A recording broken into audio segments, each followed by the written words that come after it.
지난 한 주간 어떻게 지내셨습니까? 주 안에서 사셨습니까?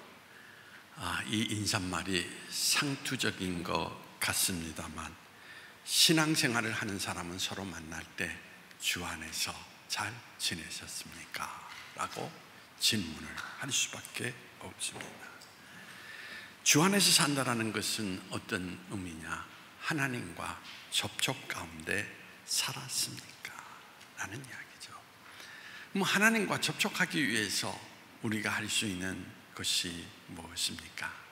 하나님의 말씀을 묵상하고 무릎을 꿇고 기도하면서 지내는 것. 그것이 날마다 반복되어서 우리 몸에 배게 되면 우리는 자연스럽게 그것이 습관화되어 하나님을 헤아리며 살아갈 수 있는 그런 모습을 지니게 된다라는 이야기인 것입니다. 저는 간절히 소망하기는 여러분들이 날마다 주님 앞에 엎드려서 주님과 접촉점을 갖고 주 안에서 솟아나는 기쁨, 그 삶의 능력을 가지고 살아갈 수 있는 여러분이 되기를 소망해 봅니다. 오늘 본문은 우리가 매우 잘 아는 주기도문 내용입니다.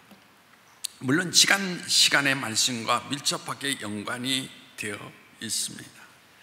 예수님께서는 바리새인들의 기도와 이방인의 기도가 잘못되었다라는 것을 지적하시면서, 그리고 우리에게 필요한 모든 것을 아시는 주님께서 중언부언의 기도를 하지 말라라고 말씀하십니다. 그럼 여기에서 예수님께서 기도하지 말라 그런 뜻이 아닙니다. 올바른 기도를 드리라는 이야기인 것입니다. 오늘은 주님께서 가르치신 기도 중에서 용서에 대한 부분에 대해 초점을 맞춰 보려고 합니다. 오늘 우리가 주목해 보려고 하는 본문 14절 15절 유진 피터 성경에는 이렇게 표현하고 있습니다. 기도에는 하나님이 하시는 일과 너희가 하는 일이 연결되어 있다. 예를 들어 너희가 다른 사람을 용서하지 않고는 하나님의 용서를 받을 수가 없다. 너희가 자기 몫을 다하지 아니하면 하나님께서 너희에게 주실 목도 스스로 차단하는 것이다 라고 이야기를 하고 있습니다. 예수님 당시에 많은 종교인이 남의 허물을 용서하는 것이 아니라 많은 사람의 허물을 들추어내는 일들을 많이 했습니다. 그런데 그것이 기도 가운데 나타났다라는 것입니다. 자기 의만을 강조하면서 자기 자신은 죄인과 세리들과 다르다라는 것을 드러내기 위함이었던 것입니다. 그래서 기도의 내용들이 자기 선행의 내용들이 많고, 그러니까 하나님께서 나를 특별하게 대우해 주셔야 한다, 그런 사상을 가지고 있었다라는 것입니다. 우리도 가만히 보면 기도 가운데 자기의 의가 드러나는 그런 기도를 드릴 때가 있습니다. 그러면서 자기가 하나님의 특별한 사랑, 특별한 응답을 받아야 된다라고 생각하는 사람이 있습니다. 며칠 전에 한 분이 전화가 왔습니다. 젊은 딸이 자기 남편이 도박을 많이 해서 신혼 초기에 많은 어려움을 겪었다고 합니다. 그런데 예수님의 길을 걸어가면서 남편이 그것을 멀리하고 이제는 바른 길을 걸어가는 것 같은 느낌을 가졌습니다. 그런데 남편이 어느 날 아내에게 이렇게 이야기합니다. 사실은 내가 말하지 않았는데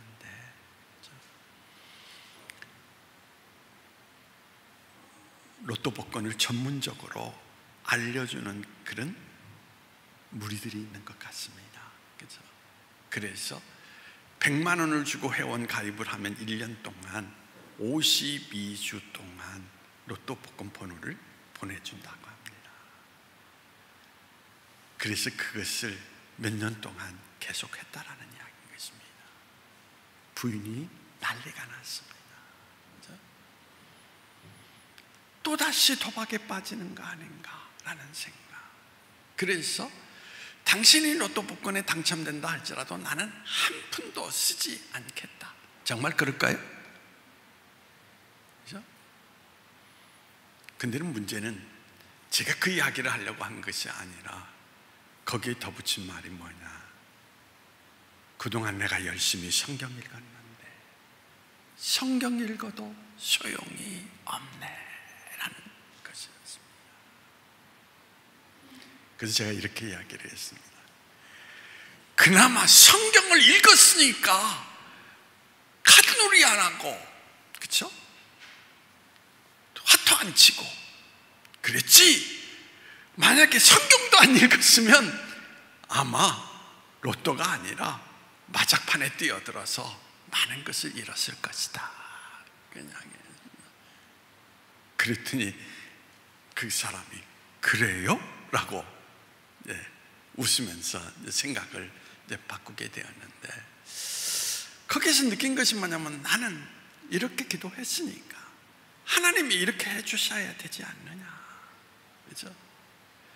자기 의를 부각하면서 어떻습니까? 중요한 것은 하나님께 요구를 하고 있다라는 이야기인 것입니다. 그렇죠? 주기도문의 핵심은 어디 있느냐라고 이야기할 때 9절과 10절 말씀 속에 있습니다. 그러므로 너희는 이렇게 기도하라. 하늘에 계신 우리 아버지여, 이름이 거룩히 여김을 받으시오며 나라가 임하옵시며 뜻이 하늘에서 이룬 것 같이 땅에서도 이루어지리이다. 예수님께서 직접 가르쳐 주신 기도입니다.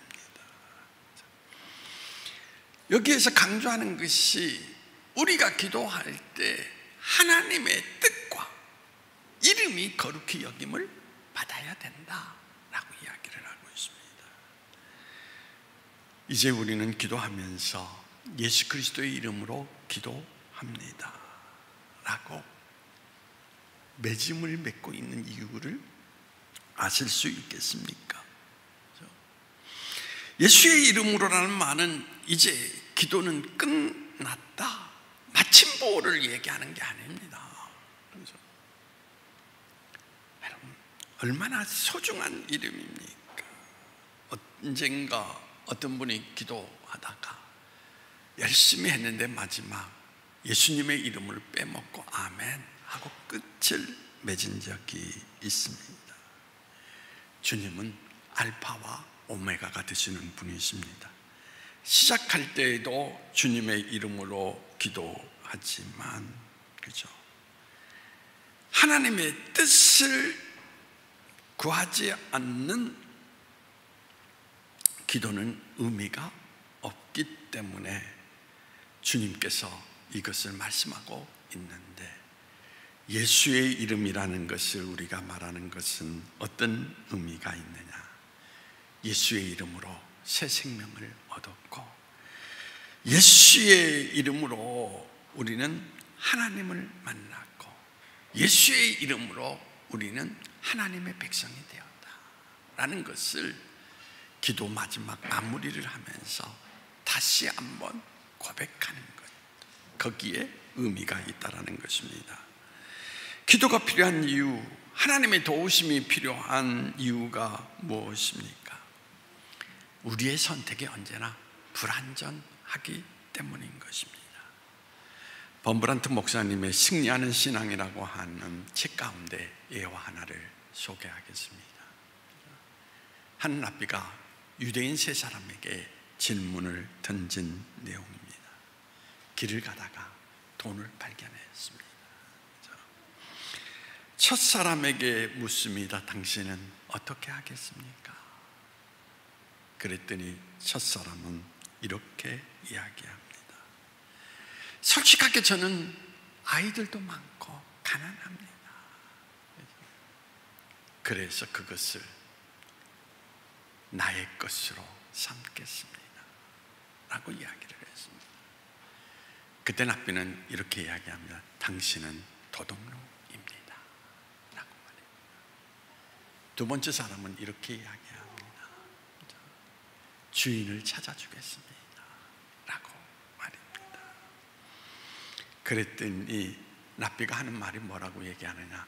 바보군요 라고 이야기를 합니다. 세 번째 사람에게 질문을 했을 때 세 번째 사람은 이렇게 이야기합니다. 저는 주인에게 돌려줘야 된다는 마음, 그것도 분명히 있고 그게 옳다라는 것도 압니다. 그런데 저도 인간이기 때문에 갈등하게 될 것입니다. 그래서 그는 하나님 앞에 서서 기도하면서 하나님의 뜻이 무엇인가 라는 것을 생각하겠습니다 라고 이야기를 했던 것입니다. 그죠? 그때 랍비는 그래, 당신 대답이 옳다라고 이야기를 하면서 칭찬해 주었다라는 것입니다. 우리는 크리스찬이 온전해야 된다는 사실도 알고 있습니다. 그리고 우리 자신이 온전할 수 없다라는 사실도 알 수 있습니다. 우리는 우리의 의지만 믿고 큰 소리를 칠 자격이 없을지도 모릅니다.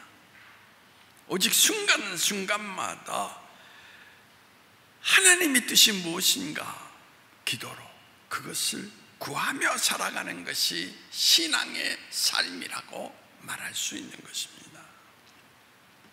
앞에서 언급했던 것처럼 오늘 말씀의 핵심으로 들어오겠습니다.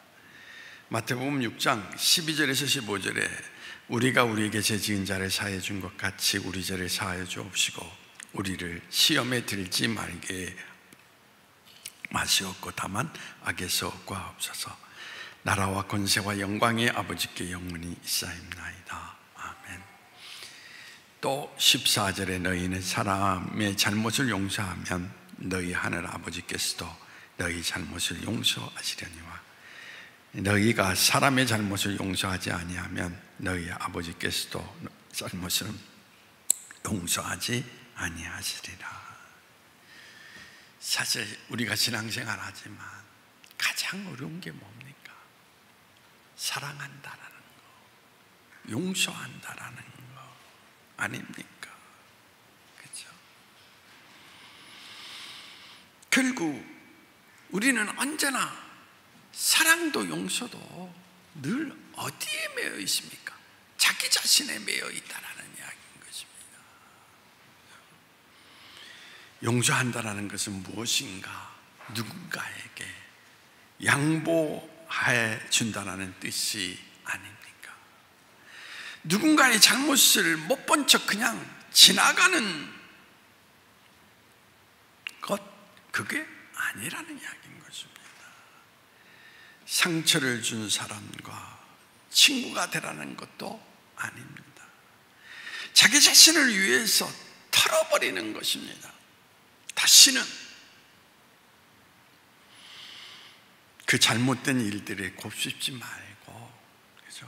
기억 속에서 떠올리지 않도록 하라라는 것이 예수님의 말씀입니다. 여러분이 기억해야 될 것이 뭐냐? 삐뚤어진 우리의 마음과 상처를 가지고 보면 하나님의 사랑이 절대 보이지 않는다라는 것입니다. 오늘 본문을 이렇게 해석하지 하면 좋겠습니다. 우리가 용서하지 아니하면 하나님께서 우리를 용서하지 않는다라는 사실로 받아도 좋을 것 같습니다. 하지만 제가 이 말씀을 묵상하며 깨닫는 것은 용서하지 않는 사람의 마음에는 하나님의 사랑이 보이지 않기 때문에 하나님으로부터 용서받았다라는 사실을 자기 자신도 이길 수가 없다라는 이야기인 것입니다. 상처를 부둥켜 앓고 살아가는 한 상처는 절대 낫지 않습니다. 스스로를 어떻게 합니까? 늘 아프게만 할 뿐이라는 이야기인 것입니다. 1820년에 태어나서 1915년 세상을 떠난 페니 크로스비, 여러분 잘 알죠?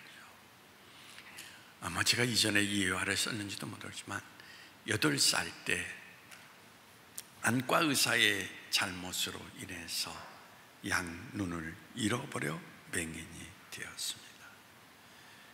그리고 95세의 생애를 살았습니다.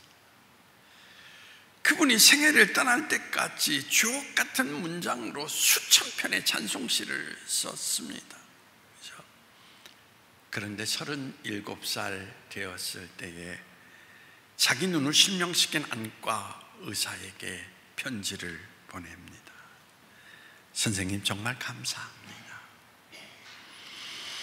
자기 눈을 볼 수 없게 한 의사에게 나는 볼 수 없었기 때문에 흔들리지 않고 오직 한 곳에 집중할 수 있었습니다.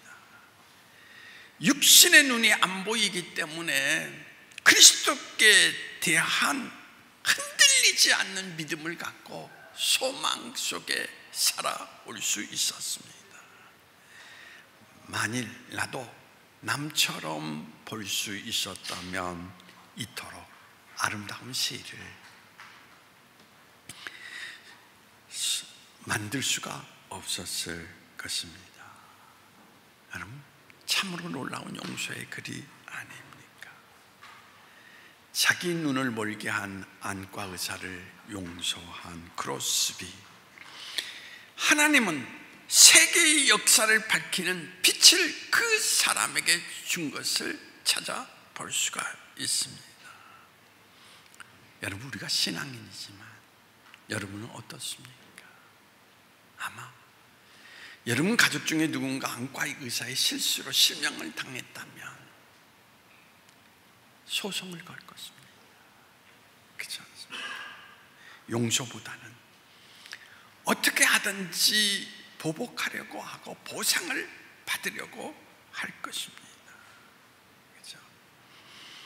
그리고 평생 원한을 품고 고통스러운 삶을 살 것입니다. 크로스비는 평생 8,000편 이상의 찬송시를 썼습니다. 우리나라 찬송가에도 22곡이나 실려 있는 것을 찾아볼 수 있습니다.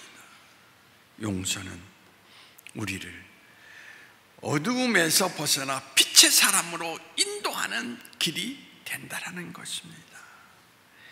예수님께서 제자들이나 추종자들에게 용서를 배워야 한다라고 강조하신 이유가 바로 여기에 있는 것입니다.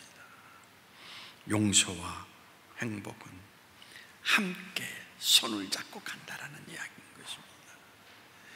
14절 15절 말씀, 너희가 사람의 잘못을 용서하면 너희 하늘 아버지께서도 너희 잘못을 용서하려거니와 너희가 사람의 잘못을 용서하지 아니하면 너희 아버지께서도 너희 잘못을 용서하지 아니하리라. 용서라는 것 동시에 두 가지가 이루어져야 된다라는 것입니다. 그렇지 아니하면 하나님의 용서가 일어나지 않는다라는 것을 우리에게 말해주고 있습니다. 악성빈혈로 5년 동안 의사의 치료를 받은 여인이 있습니다. 근데 도무지 낫지를 않습니다. 그래서 의사는 이제 당신은 입원해서 치료를 받아야 되겠다라고 하면서 자기의 소견서를 그의 직장에 보내주었습니다. 그 직장 안에는 의무실이 있고 거기에도 의사가 있었습니다. 회사의 의사는 그 소견서를 다시 써서 치료하는 의사에게 보내주었습니다. 선생님이 우리 안 소견서를 보고 정말 이 사람이 병으로 휴가를 받을 수 있는가 확인하기 위해서 혈액 검사를 했다라는 것입니다. 근데 거기에 정상이라고 나왔습니다. 그러므로 참조해 주시면 좋겠습니다. 그래서 5년 동안 치료한 의사는 다시 피검사를 시작을 했습니다. 근데 거기에 놀랍게도 정상이었습니다. 그래서 그 여인에게 물었습니다. 무슨 일이 있었습니까? 그랬더니 그 여인이 이렇게 이야기합니다. 5년 동안 원한을 품고 살았던 사람이 있었습니다. 날마다 그 사람을 생각하면서 분노하고 아픔을 겪고 살아왔습니다. 근데 이제 용서하기로 하고 모든 걸 내려놓았습니다. 자기의 원한과 분노를 씻어내니까 거기에 다시 새로운 생명의 기운이 싹트기 시작을 했다라는 것입니다. 여러분, 용서한다는 것, 이만큼 큰 뜻을 가지고 있는 것입니다. 우리의 삶의 불행과 행복을 좌우할 수 있는 그러한 기준이 될 수도 있다라는 이야기인 것입니다. 오늘 본문에 하나님이 우리를 용서한다는 것이 무엇입니까? 우리가 누군가를 용서함으로 우리 짐을 털어버리는 순간 하나님께서 우리의 관계를 새롭게 하신다는 의미를 나타내주고 있는 것입니다. 하나님의 사랑을 알기 전에는 용서한다는 게 참 힘이 듭니다. 그렇죠? 그러나 예수님의 사랑, 예수님의 용서를 경험하게 되면 그렇죠? 자연스럽게 우리도 용서의 마음을 갖고 살아가면서 어둠에서 벗어나서 빛된 인생으로 살아갈 수가 있습니다. 여러분 꼭 기억하십시오. 하나님께 용서를 받는다라는 것, 그건 빚을 진다라는 것입니다. 그럼 우리도 어떻습니까? 용서를 통하여서 빚을 갚아야 된다라는 것을 성경은 말해주고 있습니다. 그만큼 우리는 아픈 대가를 치러야 한다라는 것을 우리에게 말해주고 있습니다. 그때 우리는 평안과 함께 예수님과 깊은 사랑을 이루게 된다라는 것을 우리에게 말해주고 있습니다. 저는 이 은혜가 여러분과 함께 하기를 빕니다. 기도하시겠습니다. 오늘도 올바른 기도가 무엇인가를 가르쳐 주신 주님, 이제 기도자의 참된 모습으로 돌아서서 하나님의 뜻을 구하고 그 안에서 하나님의 이름을 높일 수 있는 우리의 기도가 될 수 있도록 늘 하나님으로 우리를 비추고 그 안에서 길을 걷는 우리 모두가 될 수 있도록 주님께서 우리를 인도해 주시기를 원하오며 나사렛 예수님의 이름으로 기도하옵나이다. 아멘.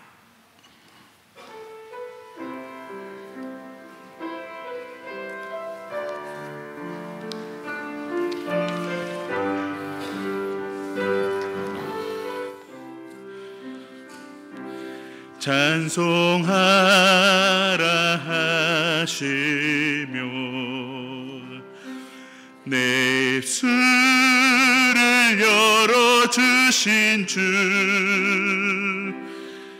그 놀라운 솜씨 빛나는 영광을 늘 찬양합니다.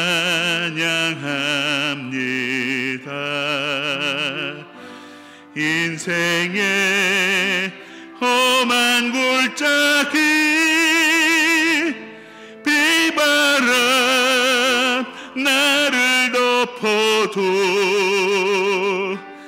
참 소망 가슴에 품고 주님만 사랑합니다. 기도하라 하시며 내 영혼을 구원하신 주, 이 부족한 믿음 뜨거운 눈물로 늘 회개합니다. 언제나 오시렵니까? 그 나라 너무 그리워. 오늘도 십자가 앞에 주님만 기다립니다. 감사하라 하시며 나의 삶을 채워주신 주, 자비로운 손길 놀라운 은혜를 늘 기뻐합니다. 오 주여 불러주소서. 죄 많은 나의 이름을 낮은 몸 낮은 맘으로 주님만 따르렵니다. 자, 전도, 생일, 물방울, 기타 여러 가지 예물이 있습니다. 모든 걸 위해서 기도하시겠습니다. 오늘 우리가 드리는 이 예물로 예수님은 나의 생명을 살리셨습니다. 예수님을 통하여서 나는 하나님을 만났습니다. 그래서 이제 하나님의 자녀라는 은총 속에 살아가는 나의 삶이 되었습니다. 고백하며 우리 하나님의 이름을 높이는 그러한 11조 그리고 주일, 감사 모든 예물이 되게 하여 주시기를 원합니다. 오늘도 생일을 맞이해서 감사하는 분도 있습니다. 늘 산다라는 것, 하루를 산다라는 것이 기적이요 신비라는 것을 느낍니다. 날마다 하나님께서 도우심으로 말미암아 우리 성도들이 이 신비의 은총 속에 눈을 뜨고 살아갈 수 있는 하나님의 종들이 되게 하여 주셔서 감사로 날마다 하나님을 영화롭게 하고 자기 자신의 행복을 이루며 살아갈 수 있는 하나님의 백성들이 될 수 있도록 은총을 베풀어 주시기를 원합니다. 모든 것 다시 한번 감사하오며 나시는 예수님의 이름으로 기도하옵나이다. 아멘.